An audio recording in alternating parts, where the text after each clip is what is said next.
Okay then guys, what is going on? Cloud Plays here and welcome back to another video here on the channel, and today we're going to be talking about Hogwarts Legacy. And after the most recent previews posted up by the creators that had some hands-on with the game itself over the last week or so, we've seen so much gameplay, and from this gameplay we've managed to extract a load of information that maybe you didn't notice, some of which has definitely been leaked out that wasn't meant to be there. So make sure that you stay tuned for a load of talk on the voice acting, loot drops, stealth options and much more. With that being said, if you haven't already, make sure you're smashing that beautiful blue thumbs up and subscribe with post notifications turned on. It'd be greatly appreciated. Also, when we hit 50,000 subscribers, we're going to be giving away an Xbox Series S plus a game of your choice. And if you want to get involved with that, all you have to do is head down to the description and drop me a follow on either Instagram or Twitter.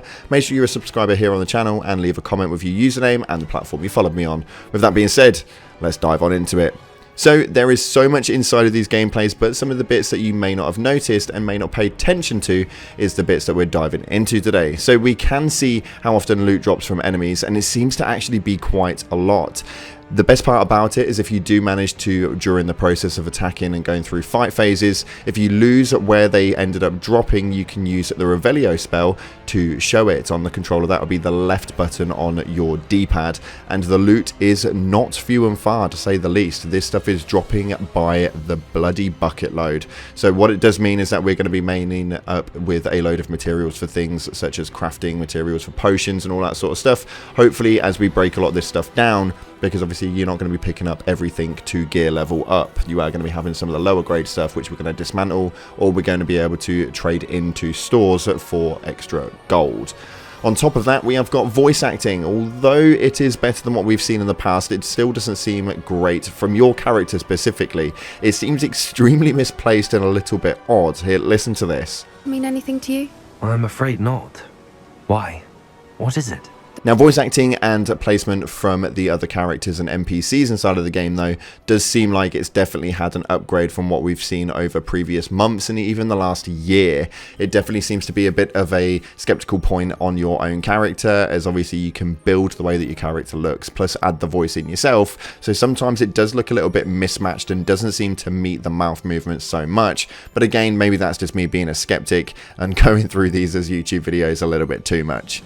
Next up, another thing that I'm extremely excited about is the stealth options. They seem pretty damn incredible. You can turn yourself invisible and take people out using the Patricius Totalis spell to turn people into stone.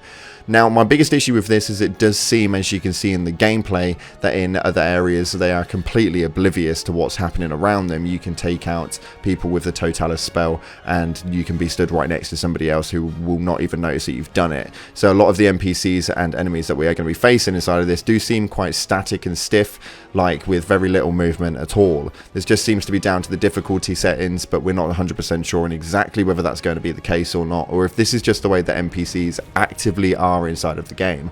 I'm really hoping that the sort of like alertness of these characters are going to be down to the difficulty settings as an overall, and obviously the harder the game is, the more they're going to be alerted on things that you do inside of the game. I feel like reaction time is something which is massive inside of these open worlds, and just making it easy is not always the best mentality for this sort of stuff. And now that gameplay has actually been released by these creators, we've got a bigger look into the combat system, and it seems absolutely incredible yet again. It seems completely immersive, which is hard for most companies to actually grasp when it comes to the combat side of things. Generally it seems either quite clunky, or we manage to find it seems really smooth, but it's just bloody boring. The way that spell combos and transitions work seem absolutely seamless, and also allow some crazy animation changes between the two. This isn't very easy to get down with game development, and this is something that I feel like a lot of people don't really appreciate throughout the playthroughs, but this is something that I'm definitely going to be taking a look at, because the seamless movements between one spell to another is absolutely flawless, and this is something that they've done really well. And if you guys have watched any of my recent videos over the ongoing weeks, you will notice that combat was something I was really skeptical on, I was really worried about, and felt like this was going to be a massive crutch to the game itself. But after the most recent we've seen, it is going to be absolutely mental.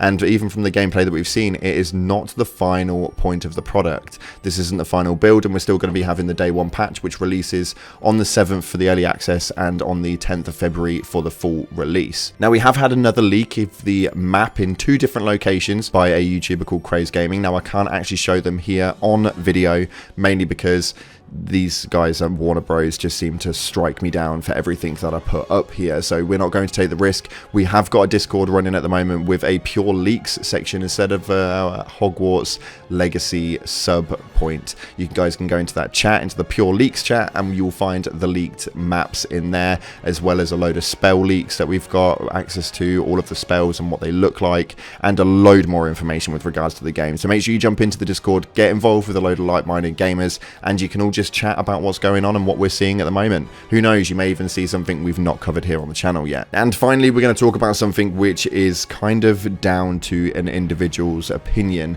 but I don't agree with the uploads around the gameplay accepted to creators. My issue with this early access is that it is extremely early access. They have made it quite limited to certain people, but they've not been tight enough with the restrictions. Today I came across videos of 2 completely different missions, and they were full missions online, so please do be careful if you don't want to have the game spoiled for you. A lot of creators are pointing out in the titles that they are obviously running through the full mission, no commentary, or you're watching creators play the full mission with commentary, but you need to be really careful because there are some really big missions that people were allowed to do, or at least some ones which expel a lot of information inside of the main dialogue options, and especially in the main cutscenes. So you do want to be careful with what it is you're coming across, and I think this is quite a low-grade move by Warner Bros. I feel like the way that they've done it is a little bit questionable, to say the least. I feel like what we have got is a really big movement for creators to be able to push out information that they weren't pushing out as a really good way to market the platform itself,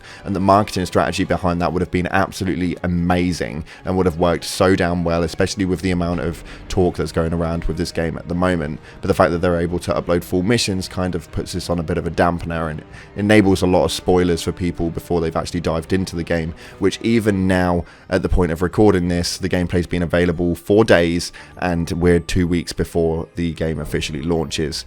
This for me is not something I agree with, it's not something I really enjoy the look of, and I don't think that it's the right thing to do 2 weeks before launch, giving people access to full missions. I just feel like it takes the magic away from what we're expecting inside of Hogwarts Legacy. Now, unfortunately, that is all we've got time for today. If you have enjoyed the video at all, please reward the video with a beautiful blue thumbs up and subscribe with post notifications turned on. It'd be greatly appreciated. Also, if you haven't already, get involved with our giveaway, an Xbox Series S Plus, a game of your choice at 50,000 subscribers.